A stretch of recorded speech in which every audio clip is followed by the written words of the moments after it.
All right, welcome back to On Patrol podcast. I am Wyndehurst production, as always, with my good friend here. Fighting Kentuckian.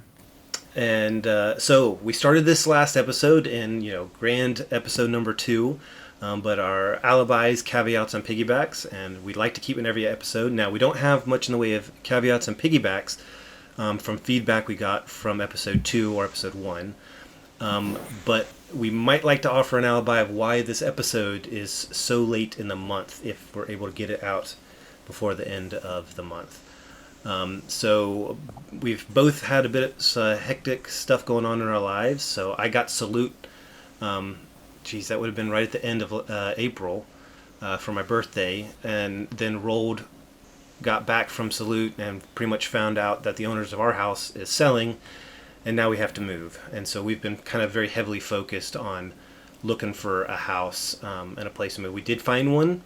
We will be moving on to the base here. They've just opened up the housing, so we'll be moving at the end of June, which could run into some issues for our June episode. But that's what's been keeping me busy. And if you've been following either one of our Facebook pages, you would have seen that our Fighting Kentuckian has had a great accomplishment. So, Kentuckian, what's been keeping you busy? I don't know how great it is, but yeah, I was at the end of April there. We had talked. We knew May was kind of going to be packed for us, but I was able to get an opportunity to attend air assault school, the Oblonsky Air Assault School here at Fort Campbell, and it's patented as the 10 toughest days in the Army. I don't know if it lives up to that. It's definitely tough and stressful and everything else like that. It was fun kind of reliving being a private back in the day, getting smoked in the gravel pit there, doing the obstacle course. You can look it up online just to look at the training. But yeah, it was a great. I had to move a few things around at work to be able to get to go,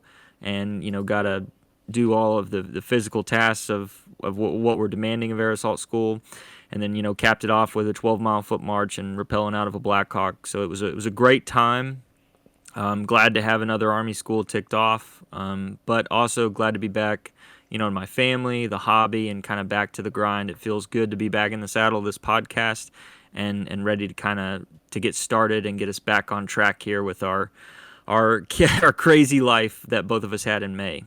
So I'll move on to what we're going to talk about today, and so just we've talked about why historical wargaming, we've talked about the community, but another thing that kind of we thought was very timely for today was projects, and whether that's projects being projects, miniatures, terrain, and just getting it finished, kind of staying on azimuth there and on track. And so hobby time is a huge part of the hobby for both of us. We assemble and paint our own miniatures and everything else like that, and terrain as well. But we both also have found some shortcuts to that. And so we'll talk a little bit about the shortcuts, and I'll let Wyndehurst take it away with leading us into that. Yep. Real quick before I start, you might hear I'm a little bit under the weather. So if you hear a beep, that might be me muting my mic for a second while I clear my throat or cough or something. But yeah, so shortcuts. There's a lot of shortcuts in getting projects done other than the things we're going to talk about. And so we're just going to throw them out there in the front because some of these things aren't practical for everybody, namely commission work. Now, that can be with individual figures or entire units or entire armies or specific types of terrain.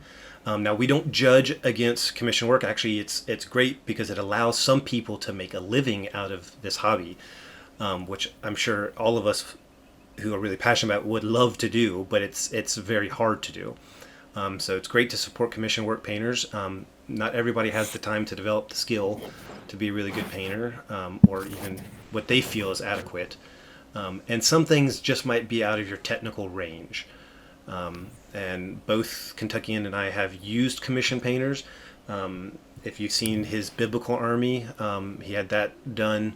I think we'll talk a little bit later, but you had like Victory at Seas done recently and some 6 mil, is that right? 6 mil army? Yeah. Yep. And then I've worked with a company to get some specifically designed battle mats done with that kind of teddy bear fur. Because while it's something that I would like to do, it's a skill set I don't have, and I don't really have the time to develop the skill set. One day I'd like to, so I'm supporting a small company, small business, because I like to support the hobby. The more businesses doing stuff for the hobby, I think, the better the hobby is. So those are avenues, and we support those. But those are really avenues for people who have the finances to do it. So for those of you who don't have the finance, or who want to do it yourself, then we're hoping the projects that we're talking about here, that's tools we're talking about here, are a set of tools you can use to help get those done. So, Kentucky, why don't you lead us off with the. Yeah, and we just to tie that up with the commission work, we definitely want to put it in here as a part of a shortcut for projects, but we pass no judgment on it. Just like you said, we both utilize it, and so I've utilized it for dozens of projects I've been on. You know, there is no shame in my game. If I need a specific unit painted, or maybe some things to help supplement my forces, or if I just wanted to go on and even further, a turnkey job, which I've done here recently with 6 millimeter. I think it gives you an outlet. Especially, I know me and Wyndehurst go back on hobby time, playing, researching. All of those things take a part of the hobby, and sometimes we just, we both are motivated, I think, by all three of those categories. But the playing, the history, and the hobby. But I think sometimes it's, hey, I want to roll some dice. I want to get miniatures on the table. I want to do it quickly, and that's definitely a good avenue. So to move on, talking about projects, and where do they start? We talked a lot in episode 1 on why historical wargaming about, project or period inspiration, and therefore I don't want to go back in now and belabor that point. I just wanted to do a brief kind of recap that would suggest that media, movies, books, games, and various other, content create that spark for us to embark on a project. And I think that's where a lot of the projects will come from. Whatever that book you crack open about, your favorite period or place, or that 5-minute, YouTube clip you see, regardless of whether it's a wargaming clip, a history clip, or whatever it may be, or the movie, or, anything in between. But projects for wargaming can also include, in our minds, housekeeping items, such as storage, refurbishment, and kind of streamlining your hobby, right? Like creating that case, or, gluing magnets to miniatures, or whatever the case may be. But we also consider that as part of it. And I do think when specifically looking at other hobbies in wargaming, we wanted to talk about where projects can kind of just come out of thin air. And it's definitely true in our consumer culture, and true in wargaming. But we think two of the biggest culprits for starting a new project, besides the content, interests, and housekeeping, are, number one, that shiny new toy. That shiny new toy idea. It can be a miniature, it can be a rule set, it can be anything above in that category.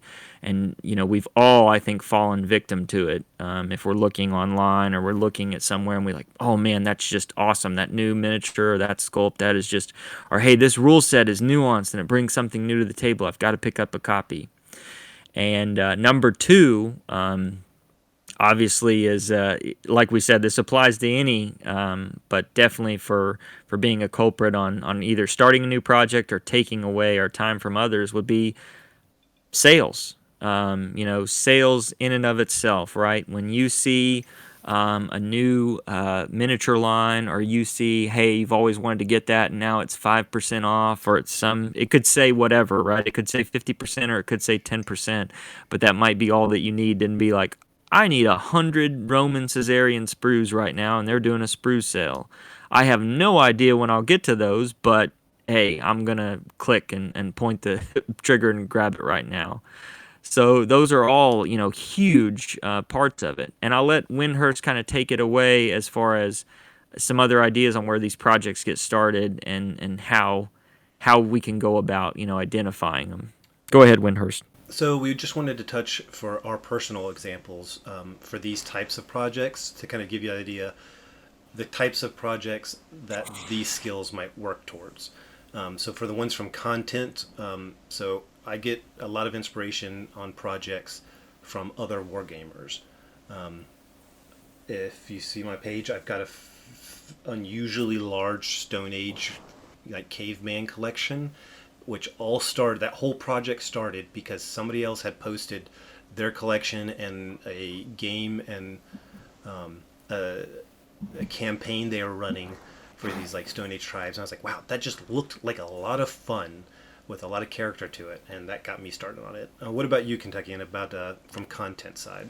For looking at the content side of like starting a project, I think there was the Punic War stuff was I'd I'd played obviously that Clash of Spears rule set and had somebody do that, but I'd really started to dive deep into the history side of it and watched a documentary, highly recommend it, on Flashpoint history, and it was just really well done, really got my juices flowing. But just like you said, I mean that was a it digested the content and then was like, okay, how do I start building this army? How do I start doing this again and refurbishing the old armies I had? And I wanted to get after it. So that was my content kind of foray into getting that project started. Yep. And so for a housekeeping project, since I am moving, I've actually kind of done this one twice, and we'll talk towards the end. But storage. So I need to move, and I want to make sure my collection survives. So doing the research for different storage solutions, I asked on Facebook, and then I tried some of them. So I'll talk more about that later. But for me, storage to transport my whole collection was a whole project in and of itself. What about you, Kentuckian? How about a housekeeping? Yeah, so recently I've gotten into Victory at Seas, kind of getting everything lined out and done for that, and kind of farming out some of the ships and making sure I can get everything going. One of the kind of things I see with this, just like I think you do a great job of this, is like you said, storage. It perplexes me sometimes how people will spend so much on an army or assembling it, putting it together, and then all they do is put it in a cardboard box or something like that where it can get damaged with all that time in it. And so looking at your projects and looking at your storage kind of solutions, when I was looking at my own Victory at Seas, I was like, man, these ships are small. I've got to get some magnetization. I've got to make sure that I can transport these ships down to the game store and make sure that they are playable. And now my game store is only about 10 miles, from my house. So, not the hundreds of miles, right, that yours are probably, all your minis are going to make it back to America. But I think, maybe that's the rock that you have over your head, making sure that everything goes streamlining and help kind of giving me ideas on the storage for projects. So, yeah, I think the Victory at Sea stuff, buying the little boxes and making sure they've got magnets and that they can withstand maybe me hitting a red light with my brakes has definitely helped keep those models alive. And that's a good project to go after. Yeah, and so we'll talk about these examples kind of as we go through all these steps, because storage for a specific army or your whole collection, these kind of they really can be a project in and of itself, that if you want to get it done in a timely manner, the things we're going to talk about can be helpful. And so another thing that can end up giving you a project is the shiny new toy. If you followed my Anglo-Saxon army, that started with the rules saga. When they came out, they were the shiny new two rules, and I needed models to go with them. And that started my rabbit hole journey, from a skirmish army to, a full, almost ready for a full, Battle of Hastings. And so that was taking the new thing. It's like, well, I really want this. It's new, and that's the only reason I'm getting into it, because I might not have known much about it before. And then how do I want to get that to a finished project, finished towards the end? And these steps kind of helped with that. What was the shiny new toy that caught your eye? You just couldn't resist.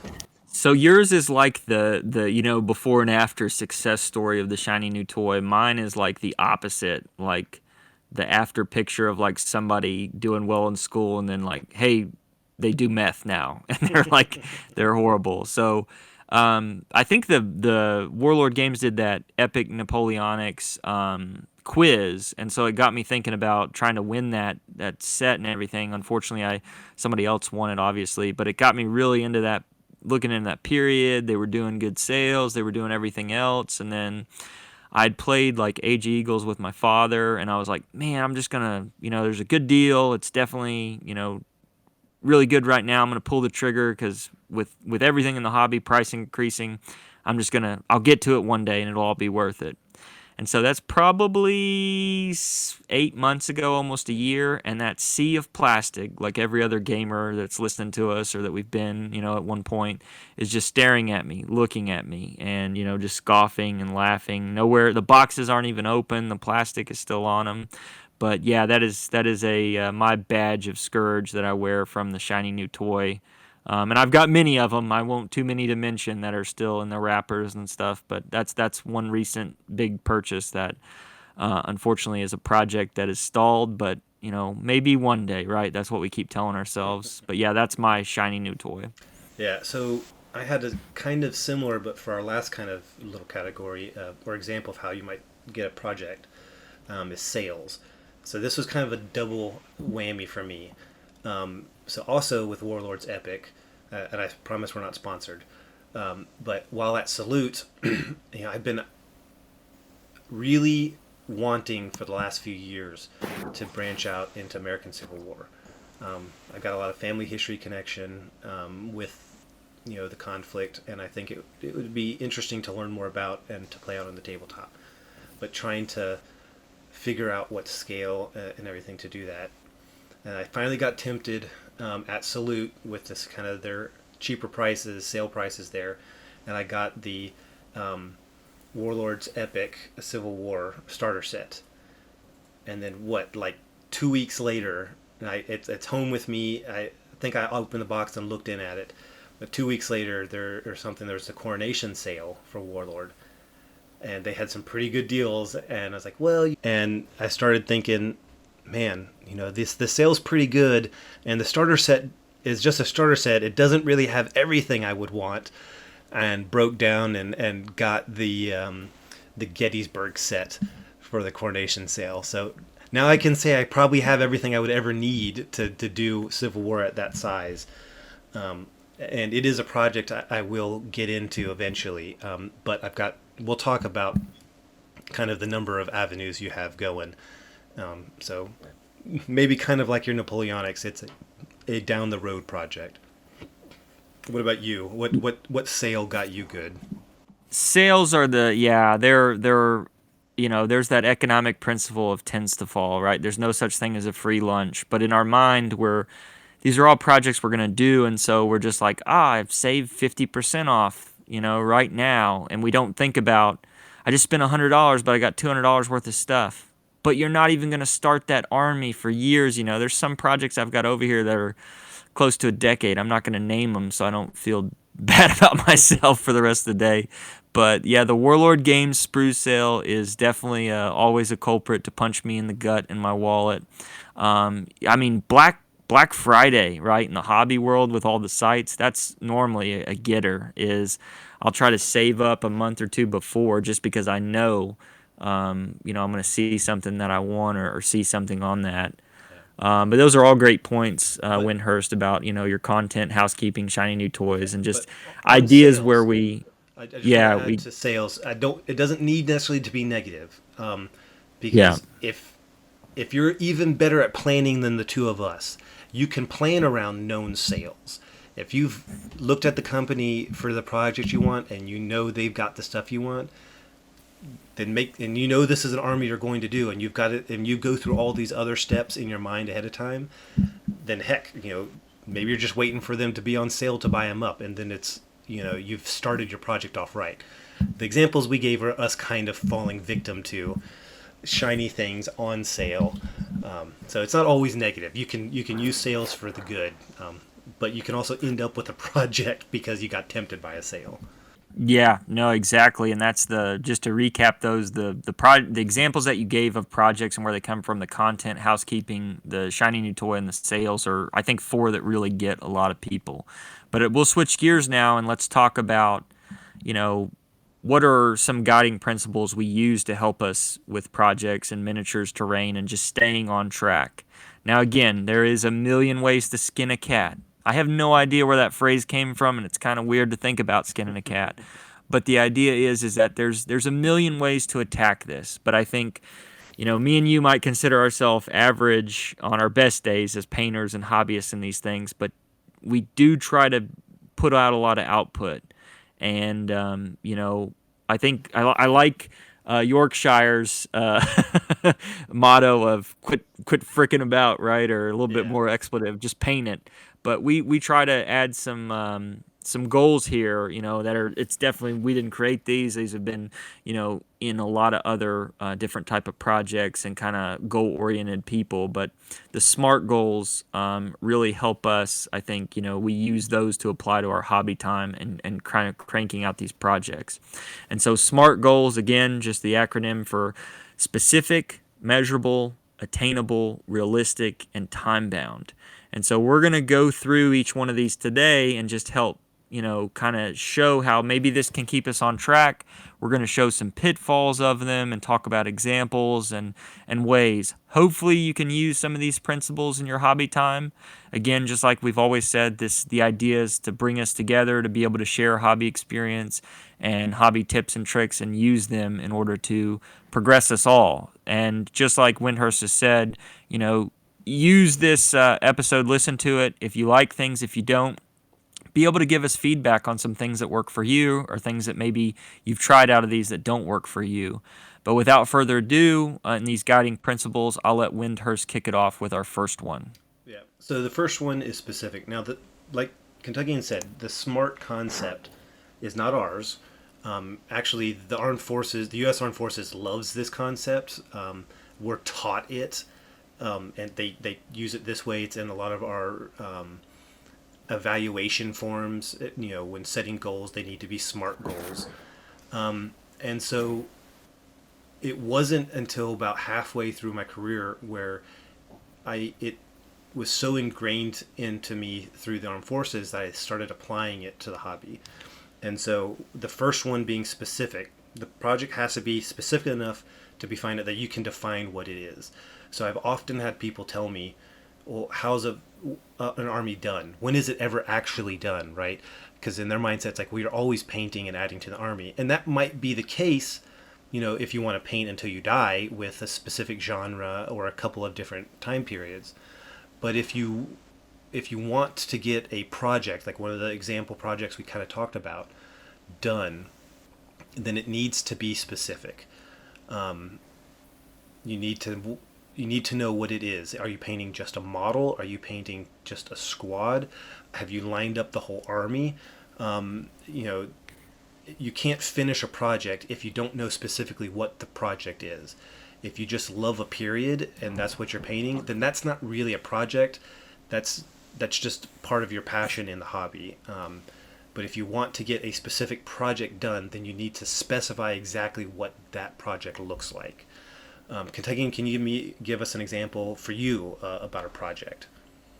Yeah, and so big projects in the past, obviously I'm still real big into bolt action, doing all the five major powers and most of the theaters was kind of one, but they didn't really start like that. It was right other theaters, other units, other things like that. And so right now a current project that I'm having, if you follow, is Punic War stuff. And so a long term, you can think long and short term as even specific. A long term kind of specific goal is to do a lot of the armies around the Punic War and that period in the Mediterranean. A more finite goal, to take one step at a time and go for those short term is, to do a complete kind of Carthage, Rome, Gauls, Samnites and those armies, but still taking small bites of it. So, hey, I've done Carthage. I was able to knock it out in about a year, with a big move and other things in my life. About 400 miniatures in that army. Now I'm cranking on Rome. I talk to Wyndehurst, pretty regularly about staying on pace with that. And so all of that is kind of specific as to, hey, where I want to go and how do I get there, and making sure I have that small bites at the apple that still are keeping my long-term goals in perspective. What about you? Yeah, so you actually said something there I want to piggyback off of. it kind of made me think, why you all should listen to us about this specific topic. And like Kentuckian said, he had a big move last year. I had a big move last year. We both have full-time jobs in the armed forces. We both have families. We both have fairly busy lives off and on with things that pop up. And we love this hobby and we want to get stuff in the hobby done. So we have a vested interest in finding ways that this works. And this, what we're going to talk about, is what's worked for us. So, like, Kentucky, he had a big move and he got what some people consider an impossibly large army done in that year. I similarly for me, so when I started with Saga, I did a small skirmish force of Anglo-Saxons, the Normans, and then about 2 years ago now, I was like, you know what? I want to do big armies. I want these to go from skirmish armies to big armies. I'm going to start with my Anglo-Saxons because at the time there are a lot of models out for them and not as many for Normans because Victrix hadn't done their Normans yet in plastic. And so I picked a set of large set rules I wanted to do, and I laid out the army, wrote it out, and then said, this is it. This is the whole army I want to do. So I need to know what I have versus what I want to buy, and then I could plan out my whole army that way. So it was very specific. I want this army. This is as big as the army needs to be initially. That has since changed after once I had accomplished that goal. But I had set a goal, a specific goal, that these are all the units. This is how big they're going to be, how many models in each unit, and how big the whole army is. A very specific laid out army for a chosen set of rules. And I tried to do it in such a way that the army would be flexible for other rule sets and still using skirmish games. But I made it very specific. So I knew what the project was going to be and what it would look like when it was done. I made it specific. And so that for me, and I'll be using the Anglo-Saxons because really that was the first project I started using these SMART goals for. Going through, and I started with my laying it out to be specific. So Kentucky, why don't you take us to the next one? Yeah, no, those are good as far as specific and keeping yourself as where is this road going? Where is the where do I intend to arrive? And so another way that the next SMART goal is the M, right, in SMART, measurable. And so we've talked a little bit about this in the past. Progress on a project has to be, it has to have criteria to be measured by. I can paint this amount of figures in this amount of time. I can buy hobby supplies today, assemble this weekend, and start painting by the middle of next week. And so one of the things to be measurable is you have to know your capabilities. It's key to this. What is my output? Is it 5 miniatures a year or is it 500? And you've got to be honest with yourself. A lot of people want to embark on this without, knowing a good kind of baseline for their hobby time. And so, what do you think, Wyndehurst, for measurable? What do you help kind of keep yourself on task, or what's an example of that for you? Yeah. So what worked for me to be able to actually measure that is after I had written out the army, I bought it all, which I was fortunately not everyone's going to be financially able to do, but planning for it, I was able to buy all the models I had written out and then assembled them. So I could lay out the full army on the table and be like, all right, this is it. And then if you follow my page, I do these progress shots so I can measure my progress. Okay, here's all the gray with like 3 units because I cobbled together the skirmish guys into some units. Okay, a month later, here's a progress shot, and I can see how many units are done. And then another month later, a progress shot of the whole army. And it gave me a way to actually sit down and be like, wow, I can actually measure my progress. And it doesn't feel like an endless grind with no end in sight because I see the finished units and the field of gray disappear. I also like to do, I keep a tally for everything I've painted on my phone, just like a note where I track the size, like if it's 20, how many 28 models I've painted, how much terrain I've made, how many games I've played. And that just, for the hobby itself, just lets me kind of measure my progress. But when you're working on a big army or a big project and you're getting those things done, being able to track it somewhere so you can look back and be like, yes, I have actually accomplished a lot. I've done a lot, and I've got the evidence of it here. That's how I try to make things measurable to get projects done. What about you, Kentuckian? I really like the hobby report idea that you do. I think I've wanted to attempt it once or twice. I just think it helps keep you on pace. And then, a lot of people in the hobby can get overwhelmed by others with the measurable stuff. I think the hobby report, kind of acts like your own watch, right? When you're running and you're timing yourself with a watch, like you're just running against yourself. Can I beat myself on the next? And so I've liked how you've done that over years. Like it's been really cool to watch. So I think it's something I'm going to steal. Or theft doesn't exist in this hobby, right? It's just plagiarism doesn't exist, but something I'm going to incorporate, right? That's a fancy word to say steal. But I definitely think I'm gonna try to start using that to keep myself on long term. On the way you did the project, like from inertia, from the start to finish, I might kind of see myself a little bit of the same and a little bit of the opposite. Small steps equal the larger armies, and I aim small to build confidence and to keep the inertia going on the project. And a few miniatures, lead to a unit, leads to a company, division, and then to an army. I used to buy everything all at once, and I think that's great when I can get deals. I think the one thing where it bit me is I started to play Battle Group. Uh, Probably not a decade. I hadn't been out that. Maybe it has, but 5, 6 years, something like that, and even longer. But I redid a lot of my old 15 millimeter armies, World War II 15 millimeter armies, and I did them with Plastic Soldier Company because they were definitely relatively cheap, and some other things. My old Flames of War armies, and I assembled and started building big tank. Battle groups for Kursk and other things because it really, that rule set really shows tanks real well. And I think one of the things is when I looked out on the sea of assembled gray, it kind of took it from me. It became overwhelming. And so it definitely was measurable and helped me to stay on, to know what I needed to get. But I think I wasn't as motivated as you are, on that time, and it kind of became overwhelming. So no matter how you go about the measurable, I guess my appeal here to the audience is that do what works best for you. Sometimes it's focusing on the smaller measurements can motivate you, and then I think now maybe I'm gravitating more towards Wyndehurst, where looking at the larger parts of it motivate me. But that hasn't always been the case, and who knows if I'll change again. But I think that's something to keep in mind. You have any other thoughts on the measurable stuff and just kind of what I've said there, Wyndehurst? Um, Actually, I think I can tie this into our next one.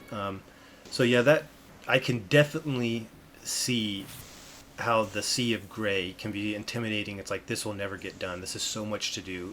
I don't even want to start. But that took, I think, takes a lot of maturity and so you're able to identify that in yourself, which I think takes a lot of personal maturity.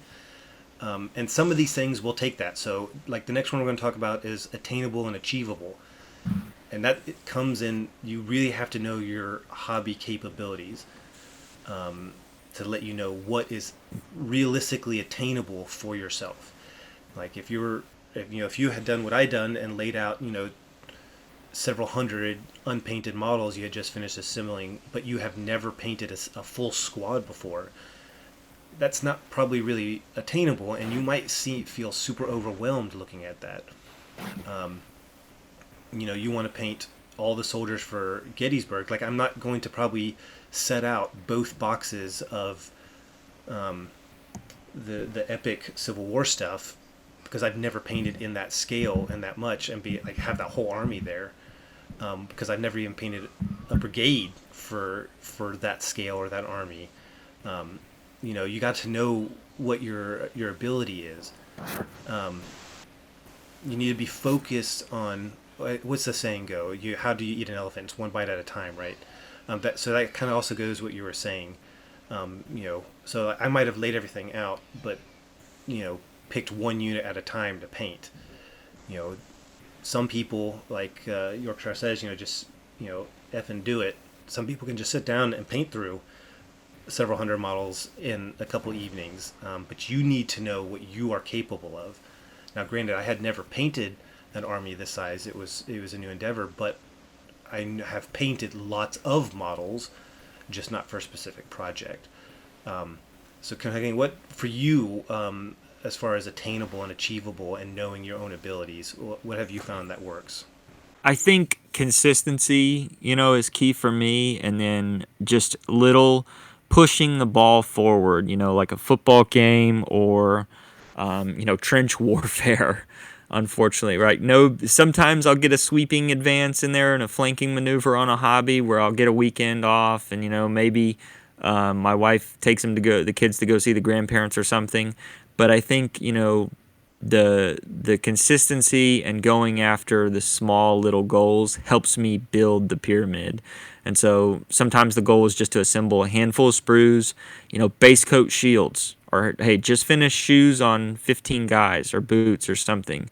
And that keeps me on track, and it keeps me kind of focused. I think I used to really have a pitfall of being like, I need to get these done. I need to get these done. I need to get these done. It's been a week. I'm not done with the model. Oh my gosh, everything's kind of falling around. But I think if you're just saying you focus on that, aim small, miss small, that allows me to keep trudging, keeping me at, looking at those attainable tasks. And then that's just confidence. Hey, all I was going to do, like yesterday, all I was going to do was build 12 Roman cavalry guys or, Greek cavalry guys. And then, that's all I did. I built them with plastic. How cool is that, right? It's not great. It's kind of nuanced, but that helps me kind of say, okay, that's a step.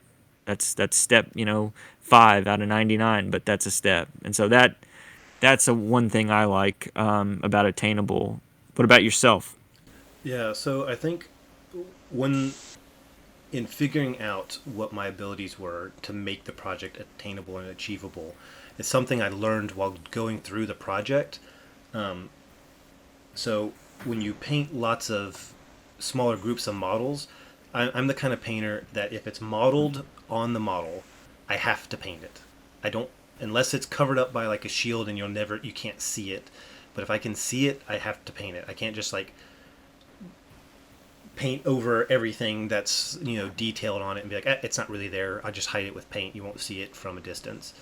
Um, so in the beginning of the Anglo-Saxon army project, I was so detailed to the point where it's like, okay, the leather for the shoes is going to be one color of kind of leathery brown, and the belts will be a different color, and the scabbards for the swords will be a different color, and the quivers will be a different color, and the pouch will be a different color, because that's kind of realistic in a way.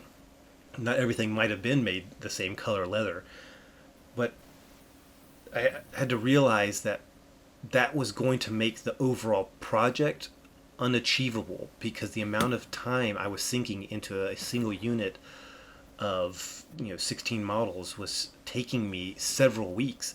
And so what I decided to do was like, okay, let me adjust my capabilities a bit, and instead all the leather gets painted the same color. And so that turned a getting a one unit done in like 2 or 3 weeks to I could, if I had several evening, an hour and most days to work on it, I could finish an entire unit from priming to flocking in a week, because I just found ways to streamline it. I had to realize what my abilities were to make it attainable and achievable, and sometimes that means stepping back a little bit. I mean, like, do I really want to paint them at that high level of detail? And we'll get to time later on. If I want to get it done in a certain amount of time. And so that was for me really being able to look at what my capabilities were to make the project attainable. Yeah. No, that's good stuff. I think it kind of brings us into our next topic about, you know, the R in SMART goals, right? We've talked specific, measurable, attainable, and now the R is going to be for relevant. And so this is a hard question. I think me and you kind of have maybe a minute differencing view on this, but the question is to ask yourself is how does this effort help me complete my overall goal? I think both of us enjoy doing, multiple projects at one time, but sometimes project musical chairs can lead to the downfall, just like I said earlier, of our house of cards that numerous projects can become. If you just take a look at wargaming buy and sell pages, you'll see that. You'll see an abandoned project. Somebody got overwhelmed, or, maybe not so much overwhelmed, different life choices, but here I'm focusing on overwhelmed or, losing interest or those things. Palette cleanser projects, I think both me and Wyndehurst do, and those smaller projects running concurrent to your main efforts are very helpful and useful to kind of keep your hobby juices and interest flowing. However, always, understanding that there can be, it's a main effort for a reason. And so you can have, maybe 1 to 2 main efforts, or, depending on your ability, maybe if you have one or even more than two, but a few smaller branches may help to keep you excited or your interest. But they can detract for the overall goal, right? If you're building a highway, a Roman road in my mind of bricks towards a city, and you take an effort off in a different direction, it can help keep you enthralled and entertained with that project. But it can also, any brick you put somewhere else is obviously going to take away from your long-term goal or your main effort. So it's just something to keep in mind. But Wyndehurst, I think you do this on a good scale, and you've got a good kind of idea behind it. What is your thoughts on relevant SMART goals, and an example of that you have in your own life? Yeah. So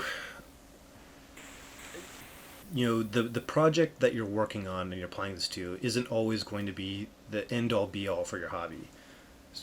Excuse me. So I have to balance the specific project I'm on with my love to play and game. So I want to get these two armies done, Normans and Anglo-Saxons. I also want to roll dice on the table, and sometimes that means, like, I got a guy interested in getting him away from 40K and trying something different, and that required me to paint up some stuff. So it was like a little side project into some sci-fi stuff. Now that meant that was time not working on my main project, but it still filled my cup with love for the hobby, and kept me passionate. So when I was coming back to the project, it was very easy because I'm like all motivated. Yes, I did that. I painted up something different, played some games. It was a lot of fun. Now I'm getting back into working on the project. And sometimes, you get tired. So other ways I kind of deviate from the main project to help myself kind of inevitably towards the end goal for that project is terrain. Eventually, these armies will be done, and they'll need to fight over terrain. So sometimes it's nice to step back from the main project and work on a piece of terrain, maybe a Norman church or some trees or something that I know I will end up using with those main armies down the road. And it's like, okay, I'm doing something different for a change of pace, but I will still use them in my end goals. Kind of like the Norman vignette I recently finished. I had a bunch of spare character and command models because I had bought a bunch of sets needing one specific or two specific guys from those sets. So I had all these extras and just kind of in a pile. And it kind of dawned on me that, these kind of look like they could go together. And I could I never made a vignette before, so it's like I could do this, and it could be like in the background of the bigger battle, just kind of bringing the table to life. And I'm using these models up and also kind of refining some skills that might make it easier to paint these armies as I go forward. So just trying to find these little things for me that are relevant to the big project, but also give me a nice little break from the main project so I don't get burnt out. Because, man, you would think painting mail is easy, but like, I'm sure you've experienced with your Punic armies, but it can be easy to paint, but when you have to paint a lot of it, it can be a real pain. What about you, Kentuckian? I totally, I completely agree. Right, as I'm prone to say, on the terrain projects, I do think that's something that helps kind of break up. You need it for the tabletop, anyways, right? You're painting up these forces for something great, awesome to have on the tabletop. And if you just had plastic card, flat things that we move over, it would not be as cool to have these wonderful painted armies. So that's small terrain projects kind of help to alleviate the tunics or uniform or camouflage or whatever you're painting on your army. And I think like maybe in a different system or something small like a skirmish force. I have had it happen several times where I've had a few main efforts go in different directions. In my mind, it's coming to like World War II, obviously what I just said about with the 15 millimeter and re-energizing battle group. It came to a head where I was doing that. I was doing some things in 28s, and it just too many irons in the fire, and you burn out and you collapse, and it's kind of a hey man, something's got to stop, and then that sea of gray can really affect you there, and how you try to go after that. So I think staying relevant and staying on the topic is, especially if that's your main effort, to me it's one of the most important goals out of the SMART goals. Not to say, like we said, we're not trying to say that we're right here. This is just something that works for me. I think Wyndehurst has told you, he wants to play the game. He does it with the skirmish force, and he's got other things to do. For me, if I 1 to 2 main efforts is all I can afford. I might have 3 or 4 like tiny projects that could be finished in maybe a few days, but if I get many more than that, I just know my personal limits here on relevant, and I will topple over, and it will not be. It's kind of hard to get out of that hobby funk then once you're like, oh, I'm just drowning in this, I'm not playing it, it's not a great time. So these are one things that, again, like we said, we don't have all the answers, and this is just something that works for me. But if you can do more, or if you can do less, definitely keep us posted, and keep us posted on tricks that you find, that maybe help you with being relevant towards your goals, and also maybe a side project, and what are rules that you use. But I'll turn it back over to you, Wyndehurst, to talk about our last goal, Yeah. in the SMART goals. Yeah, so we've talked about, smart. We've talked about being specific, making sure it's measurable, that it can be attained, that it's relevant toward your end goal, and the final one, time bound. So I, so like Kentucky was saying, relevant plays a more important role for him in how he applies smart. Whereas like for me, time plays a very much less, um, I think, in the grand scheme. But in time, we're talking about like, do you want to have a specific date? Is that like I want this done by the end of the year, or I want to have a unit done every month, or X number of units or X number of models done every week or every month, versus how much time each night you put into working on the project.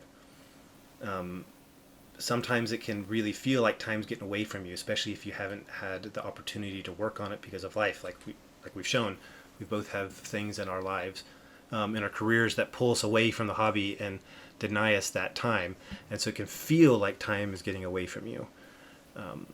But your the amount of effort you can put in, the amount of time you can put in, is going to differ based off your life, and the results you get from those times based off your skill level and how detailed you like to paint the models, like I was dealing with.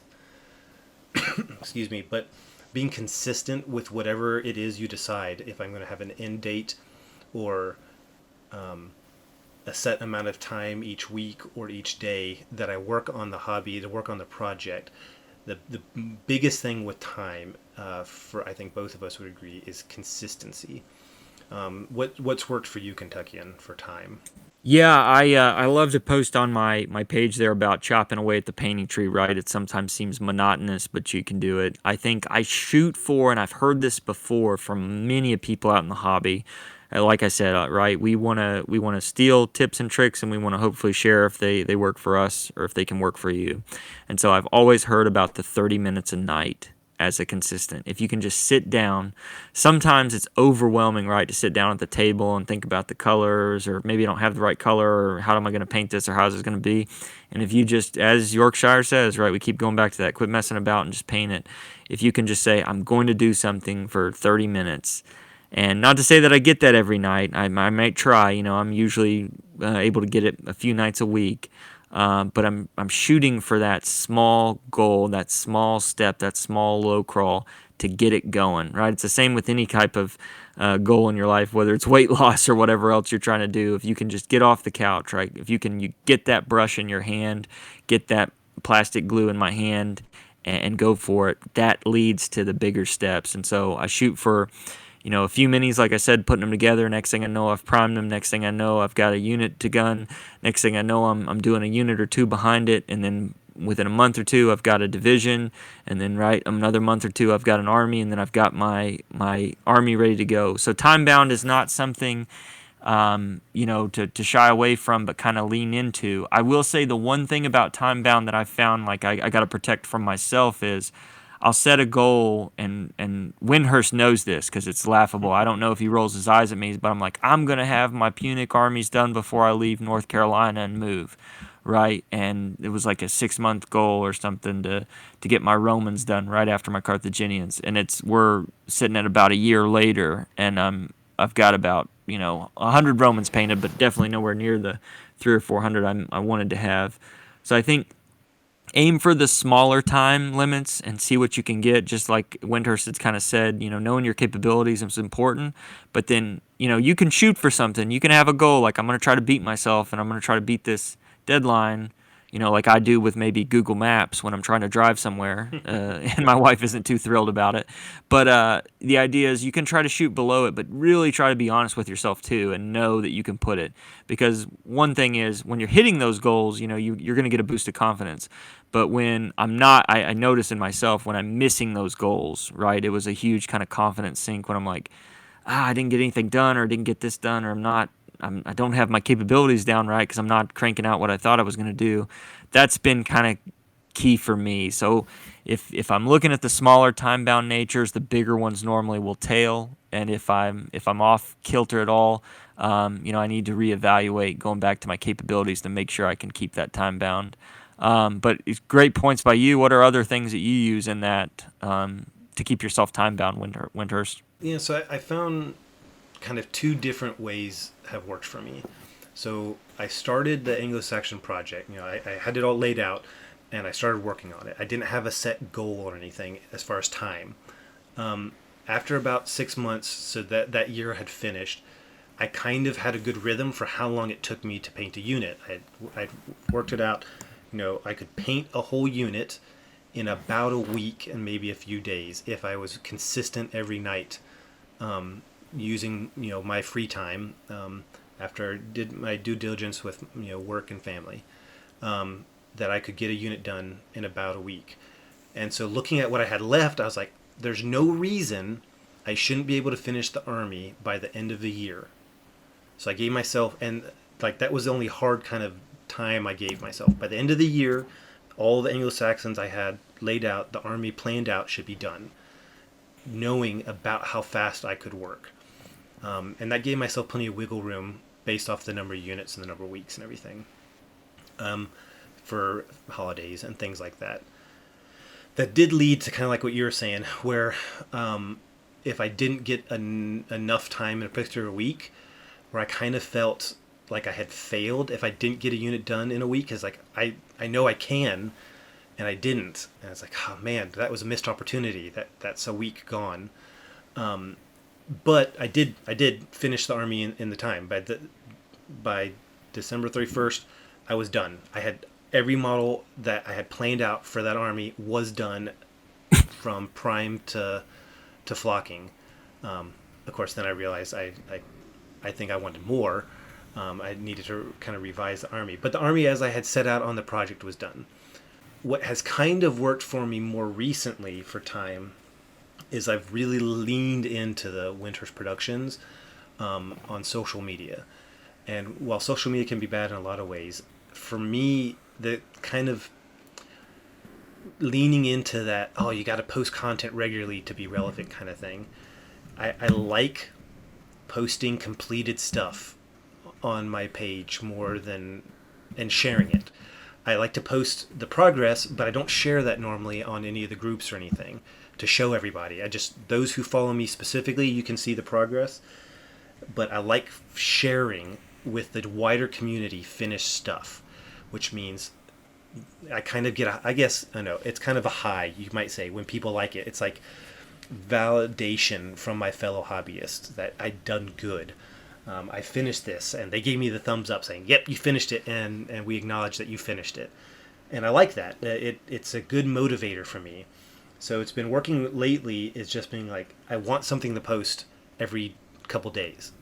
So there's a motivation to have something done as often as possible, and I really get an enjoyment out of that, of painting it, and it also holds me accountable because I don't want to put garbage out there because you know I don't want pity votes. I don't want people to be like, oh yeah, you did it, but man, I know you can do better than that.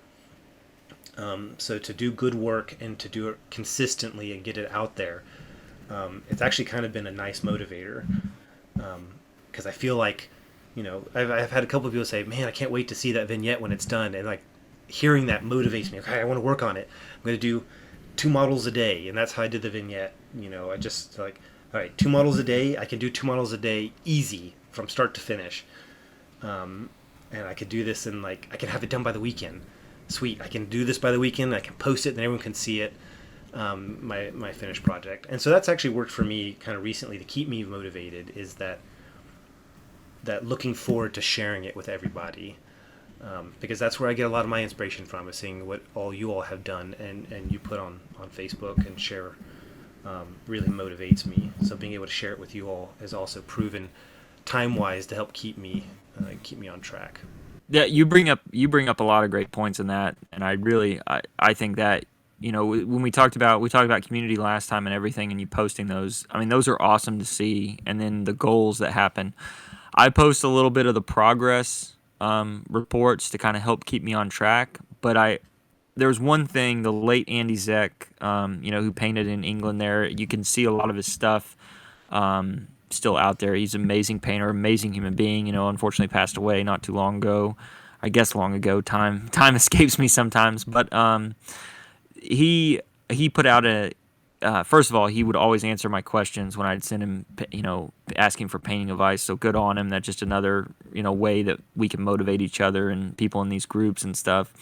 But he posted and it was an American kind of tutorial for World War II using the bolt action minis. And it was just so, he did it with like 5 pictures or something, I remember. And from start to finish, the completed model was out of control. It was amazing. It was magnificent. And for tabletop standard, way above. And then, he had the guide, and he just used the colors. He showed you the washes and the shades. And that's something that really motivated me with Time Bound, and to see that. And so I think, the same can be said for you when you look at your vignette. It was awesome seeing the picture on like how you put that down there on there. On the movement tray on the little piece itself, and then how you completed it.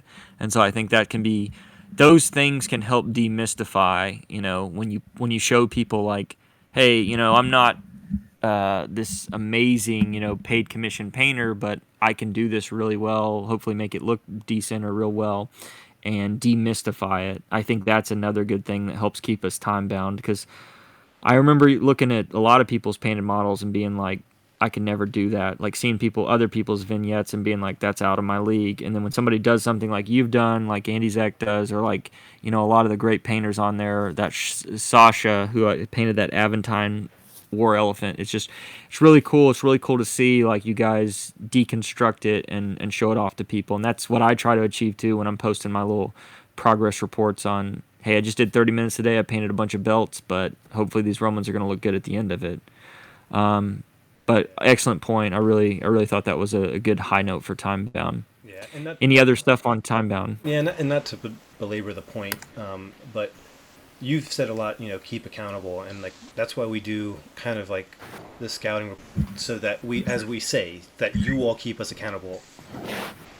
There's something to be said about one of the positives of sharing your hobby work on social media. Is there's like a psychological feeling of, I have told you, here is my progress shot. Look at it. It's not done yet. If you allow yourself to accept, even if it's not true, if nobody cares, tell yourself and allow yourself to feel that there's now a social contract where I have shown you this unfinished thing, and you let yourself believe that now people expect to see the finished thing, because I've shown them the unfinished thing. I've shown them that I'm working on it. And so now you can allow yourself to feel like I owe it to the community to show them the finished project. Good or bad, I need to finish it. And that can be a great motivator if used positively, I think. And I think that's why you and I so often say we give ourselves goals and we share them with each other. We say like to keep ourselves accountable. I'm not going to show up and say, Kentuckian, why aren't you painting right now? Get back to painting. And you don't do the same to me. If we share family photos where it's like, oh, that's a great trip, but I don't see your paintbrush out. I mean, it's more of a I've told you about it, and now the person knows, and they might ask me, oh, so how's it coming? And it's just a way to help you stay accountable for time and to get it done because now someone else knows about it. You're not sharing the burden by yourself. Yeah, no, that's great. I totally agree. I think that's a great point and kind of a summarization of these SMART goals. Like at the end of the day, I think you just tied that up with, where are we going? And so that's what we'll jump into here next on tying up these SMART goals. So again, just to recap, the specific, measurable, attainable, realistic, and time bound.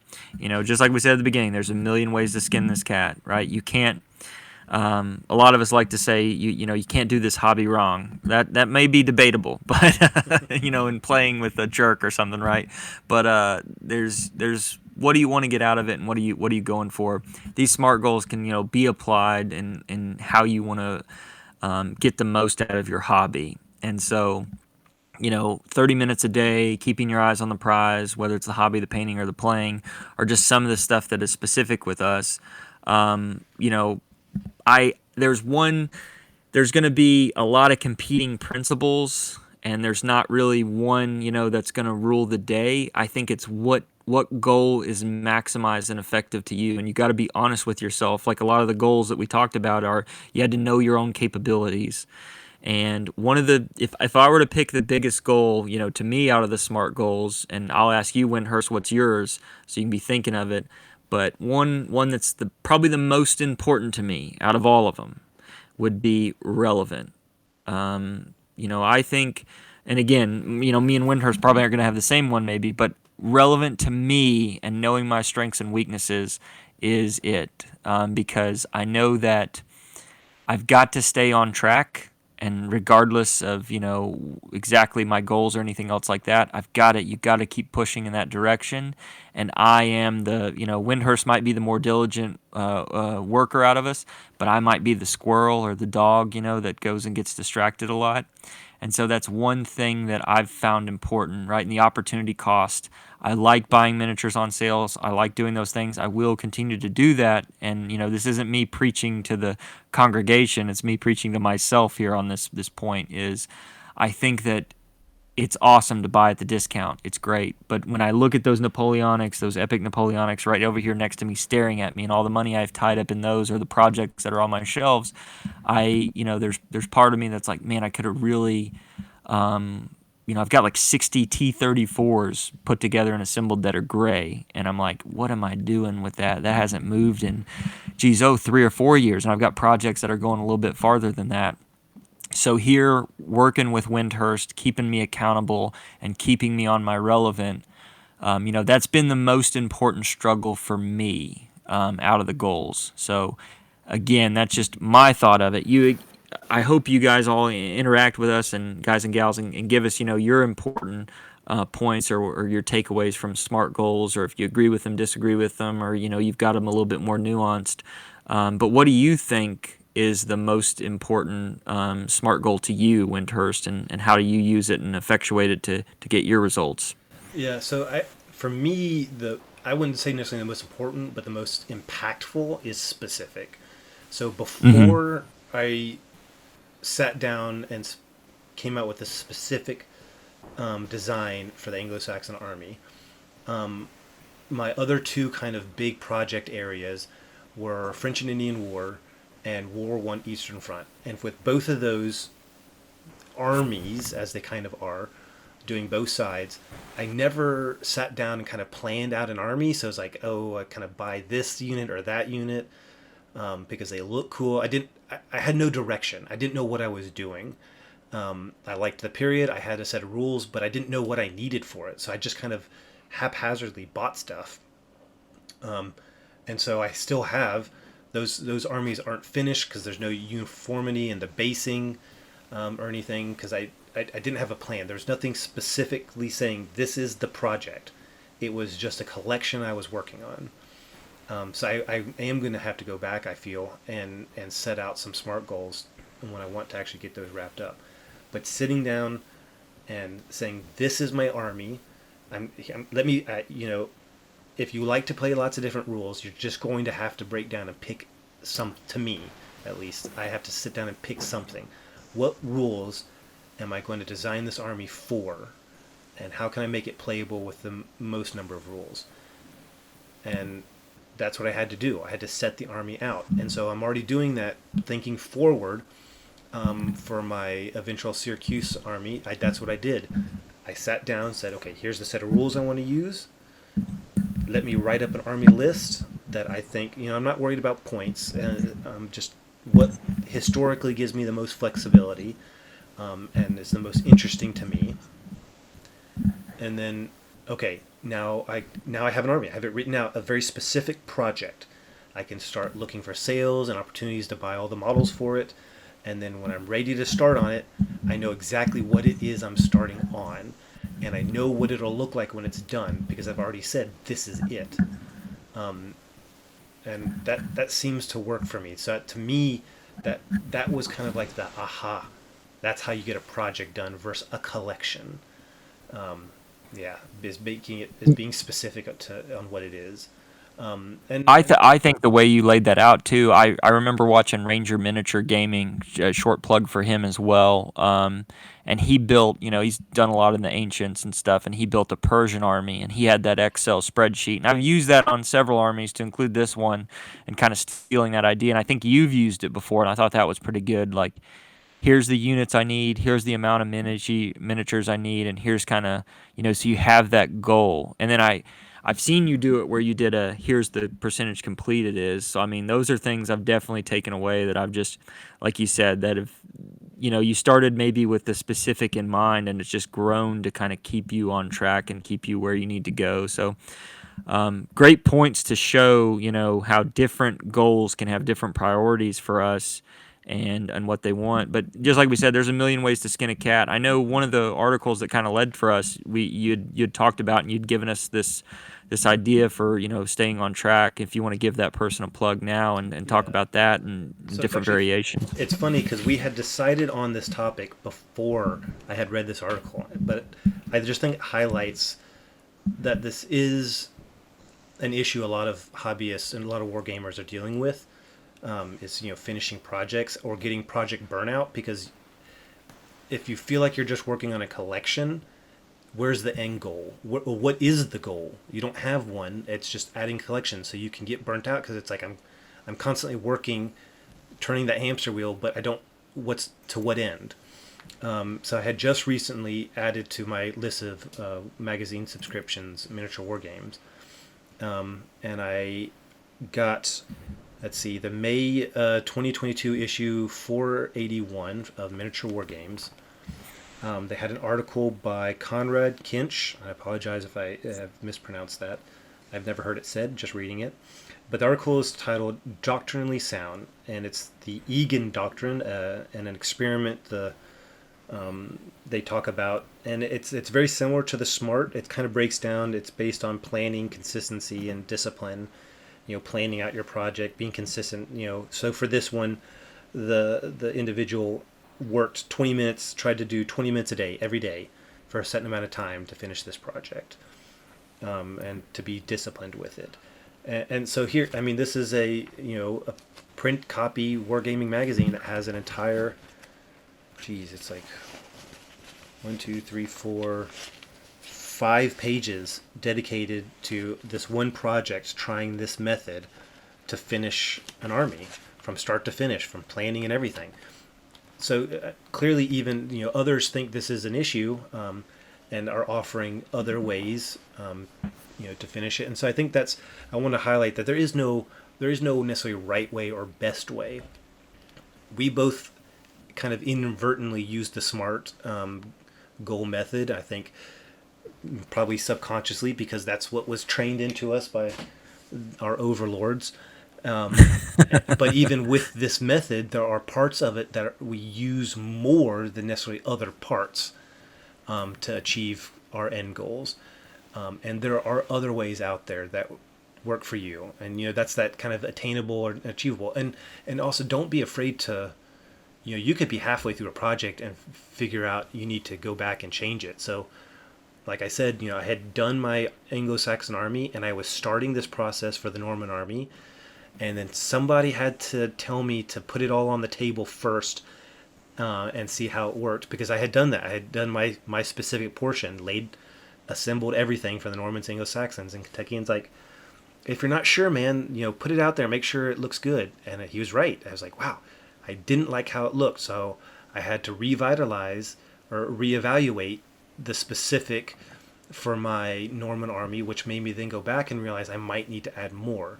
And that's fine. It's fine mid project or at the end of the project to realize, you know what, I set a goal and I hit it, but now I'm not happy where those goalposts were, and I think I need to move them and find out what works. Like there is no right way, um, as the saying goes, to skin this cat. Well, that's another thing too. I think both me and you were honest with each other, and even when we started this, and saying like, it reminds me of that meme where that kid's looking at the Venus flytrap, and he's like, "Man, that fly's so stupid," and he goes through a couple of predatory animals that eat the prey, and then he like walks by a hobby store, and he's like, "Oh, I'll just, I'll buy one miniature. It'll be fine." And somebody's looking at him like, "Oh, that person's so stupid." Culprits of sales and shiny new toys are definitely going to still be out there and getting us. And, we're definitely not throwing shade at any of those people. We're still going to do it. And, Wyndehurst will shoot me a message about something, new projects he started. Franco-Prussian War in 10 millimeter. I expect to see that on the horizon or something. But, we definitely, help keep each other on task, and hopefully, you can give us some input on what you think, how you can tools and stuff that you've used, whether it's Egan Doctrine, Smart Goals, or something that you've designed yourself, are the one rule by Yorkshire, right? Same method. Just quit screwing about and just paint it. These are all things that we can help use each other to get these projects done. So hopefully it just leads to us more time rolling dice. But I really enjoyed that walking through the Smart Goals, Wyndehurst. I thought that was a good kind of rehash of some of the lessons we've learned from the projects we've started in the last few years, and keeping each other honest. But I'll let you take it away and send us into the next segment. Yep. So for our third consecutive episode, we're going to do our kit bag. Again, just for anyone who's hasn't listened to the other episodes, which I highly recommend. So this is where we just talk about something, a tool, a trick, a method, a technique that we find really works well for us, and it's something you can add to your kit bag, kind of like all the stuff we talk about. But for this topic, kit bag, it's storage. So like I said in the beginning, I'm working on moving here shortly, and so I wanted a real good solid storage solution, and so I reached out to the community and got a lot of great feedback, a lot of good suggestions, of which some I tried. So they're really useful boxes. I don't know if I think we can get those in the US, I'm not sure, but they have them over here really available. And then several companies make inserts, MDF inserts for them that you can assemble. So I got some from War Bases, which go together really well, but I might have to get them to make some custom size ones for me, because I don't know it doesn't fit. Their standard sizes don't fit perfectly with the height of the spears I'm having with this Norman Anglo-Saxon army. But I am able to fit both entire armies in 8 tubs, and I feel like if they're all magnetized, and I feel like it's fairly secure, to the point that when I do have to move back to the States, if I were just to add some like bubble pop in between all the ranks, that they'd be fine, fairly fine going back. So that was a new storage solution I'm trying, and I know there's a lot out there. What about you? Anything for storage that you find works really well? I think storage has been a kind of a. I've learned a lot of lessons here recently on it. My father had a bunch of glass cases where you could see the models right next to the table, and it was kind of awesome to to pull them out and then play with them. And then as soon as they went back in the case, you could still see them. There were, printers, not printers cabinets, but he had a bunch of kind of curio cabinets and glass cases kind of thing. And I tried to replicate on that. And eventually, most of the time I find myself, I'm playing at a store or multiple people, right? And especially when you get married, you might not be able to have people every day over at your house and those things, other things may be going on. So I find myself moving the armies out of those cases. I'd kind of come up with the same idea with a big glass case where I could display it magnificently and just kind of walk by the army and ooh and awe. But, I went towards the foam cases because I saw a lot of people in the stores with 40K and everything else using the foam. And that seemed to be really good for my World War II. Still is. It helps to protect them. I can throw that foam case around, and you're not talking huge armies. And the most of the new miniatures in World War II are plastic, so the foam doesn't seem to really rub and the friction to take off the paint.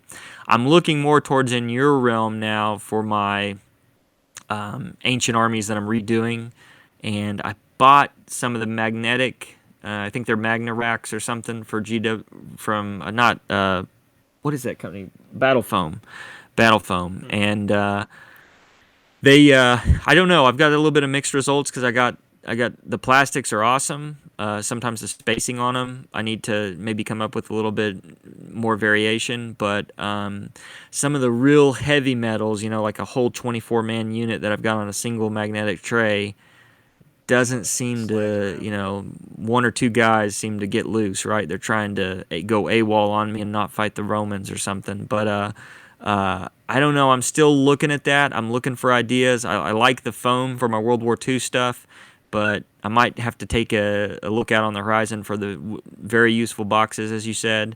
And if anybody else has got any other ideas, foam is great for small skirmish in World War II. Bigger armies, Gets real pricey. I'm still, yeah, bigger armies. I'm still trying to figure it out.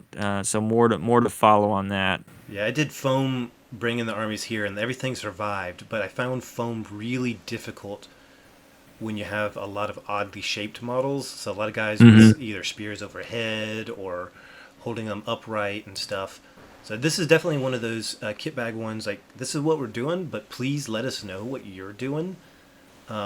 Because especially for the two of us being in the armed forces, in the U.S. Armed Forces specifically, we have to move around quite a bit. So in 12 years, I've moved 5 times, I think. This was my 5th time moving here. So a lot of people with collections, you're just worried about storing them out of the way and keeping them safe. But what are suggestions for moving your stuff across a country or across the world? That let us know what you're doing if you're in that position and what's worked for you. Yeah, please. We're in desperate need, and rather than just sell our models to you, I know that'll be maybe a number one recommendation. But no, really appreciated everybody's kind of attention and listening to us. Really look forward to that with the kit bag and the storage, because I think that people have some good recommendations out there, and I look forward to hearing it. We'll move into our next section, which is our scouting report. And this is just like what we talked about with the SMART goals. We came up with this because we had it with each other where, hey, what's on the horizon? What are you going to knock out next? And where are you going in your hobby? And so, from where we're observing, the short-term goals and the recap of my short-term goals. So I think the last episode we had, I was moving into that 20-man tournament that I hosted.